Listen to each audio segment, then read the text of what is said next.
નમસ્કાર। રાંચી કેળવણી મંડળ સંચાલિત માતૃશ્રી મહાલક્ષ્મી કાશીનાથ જોશી બાલ મંદિર તરફ અને વિવિધ સંસ્થાઓ તરફથી હું દિવાળીની શુભેચ્છા પાઠવું છું।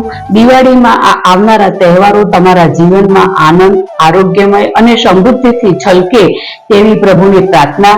દિવાળીની દીપમાળા તમારા જીવનમાં અને પ્રકાશ અને ખુશીઓથી ભરે તેવી હું શુભકામનાઓ પાઠવું છું। દિવાળી તમારા ઘરમાં સુખ, શાંતિ અને સમૃદ્ધિના કિરણો લાવે અને પ્રકાશના આ તહેવારો તમારા જીવનમાં ખુશીઓથી ઝગમગી ઉઠે તેવી હું આપ સૌને શુભકામનાઓ પાઠવું છું। ઉત્તરોત્તર આપણું દેશ પ્રગતિ કરતું રહે અને આ ઉત્તરોત્તર પ્રગતિ માટે આપણા બાલ મંદિરમાં વાલી મિત્રો તેમજ સ્ટાફ મિત્રોએ અવારનવાર સાથ સહકાર આપતા રહે છે તેમનો પણ હું આભાર માનું છું। દિવાળીના આ નૂતન વર્ષના અભિનંદન પાઠવું છું।